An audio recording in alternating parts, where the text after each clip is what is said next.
کہ بعض دوست آپس میں ایک دوسرے کو کالا، اندھا، کاڑا، لمبو وغیرہ بولتے ہیں، تو اس طرح ان کا شرعن جائز ہے، جبکہ قرآن میں بھی ہے نا کہ ایک دوسرے کو برے القابات سے نہ بلاؤ۔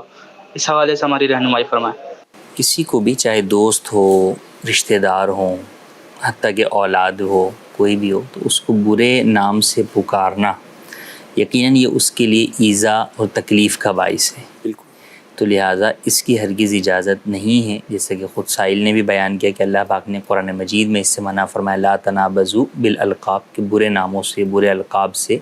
نہ پکارو۔ تو بالکل ایسا کرنا درست نہیں ہے۔ بعض جگہ پر کسی کا وہ وصف جو ہے وہ بطور نشاندہی استعمال ہوتا ہے، لمبا وہ ہونا ایک جدا بات ہے۔ ایک ہی نام کے 4 افراد ہیں، اب اس کے اندر اس کے ساتھ کوئی ایک اس کا یہ وصف لگا دیا کہ یار وہ عرفان لمبا مثال کے طور پر، تو اگر واقعی اس کو بھی یہ بات بری نہیں لگتی تو اس میں گناہ نہیں ہے، لیکن بچنا بہرحال اس سے بھی چاہیے کہ اگر اسے بری نہیں لگے گی تو اچھی بھی نہیں لگے گی۔ صحیح۔ تو اس اعتبار سے بہرحال بچنا ہی چاہیے۔ بعض لوگ بچوں کے بسا اوقات اس طرح کے نام جو ہے وہ شروع سے رکھ دیتے ہیں اور پھر آگے جا کر وہ بھی پریشان وہی مشہور ہو جاتے ہیں اور شاید اصل نام لوگ بھول جاتے ہیں اور اس طرح کے نام جو ہے وہ،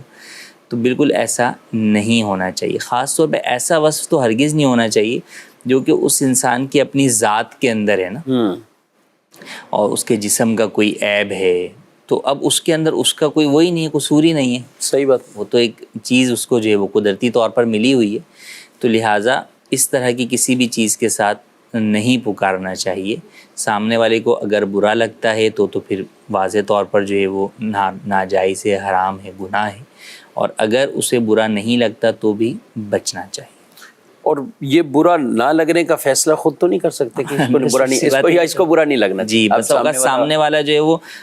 جھیپ مٹانے کے لیے یا جو ہے وہ ہنس کھیل دے گا، ہنس کھیل کر وہ، مگر وہ اس کو دل میں وہ اس کو فیل ہی کر رہا ہوتا ہے، تو اس لیے جو ہے وہ آپ کو اس چیز سے بچنا ہی چاہیے۔ یعنی کوئی گنجا ہے، اب وہ ایک وہ ہوتا ہے کہ جس نے خود ہلاک کروایا ہوا ہے، اور ایک وہ کہ جو ہو چکا ہے، جی، تو وہ لوگوں میں ایک طرح کے ویسے ہی اپنا یہ عیب ہے، اس کو عیب ہے جس کو وہ چھپانے کی کوشش کرتا ہے، جس کو چھپانے کی کوشش کرتا ہے۔ اور اس طرح جسمانی طور پر کسی کو موٹاپا ہے، کوئی بہت زیادہ پتلا ہے، اور بالخصوص رنگ کلر کے اوپر گفتگو کرنا، اور اسی طرح کچھ ایسے ہوتے ہیں کہ جو توتلے ہوتے ہیں جن کی گفتگو سے بعض اوقات، تو یہ سب ہمارے علامتیں بنی ہوتی ہیں، مطلب ان کو انہی ناموں سے، تو ضرور اس سے ناظرین اکرام بچنا چاہیے۔ اور یہ جیسے اتنے خواتین میں بھی ایسے یعنی بچیوں میں اگر اس طرح کے معاملات، اب بچیوں کو اس طرح کے چیزوں سے مشہور جب کر دیتے ہیں یا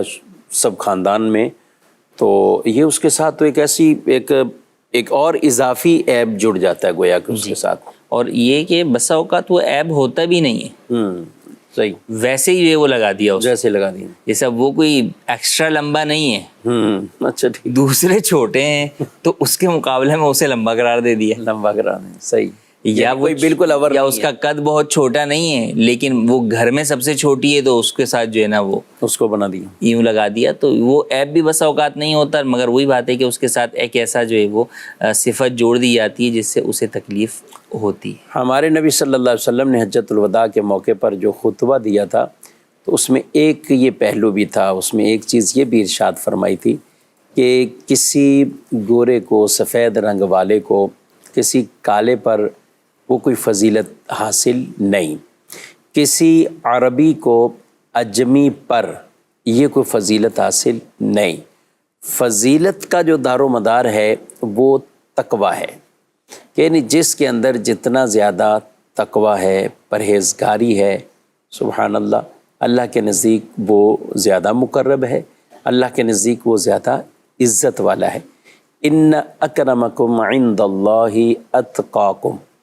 تم میں سے اللہ کے نزدیک سب سے زیادہ عزت والا وہ ہے جو سب سے زیادہ متقی ہے، جو ڈرنے والا ہے۔ تو جو صفت تقویٰ ہے یہ سب کو اختیار کرنا چاہیے تاکہ متقین میں ہمارا شمار ہو، اور یہی ایک عزت کا معیار ہے اللہ کے نزدیک۔ اور اللہ کے نزدیک کون عزت والا اور مقرب ہے، تو اس میں بنیادی جو چیز ہے وہ تقویٰ کی ہے۔ اللہ پاک یہ اوصاف ہم سب کو اپنانے کی توفیق دے.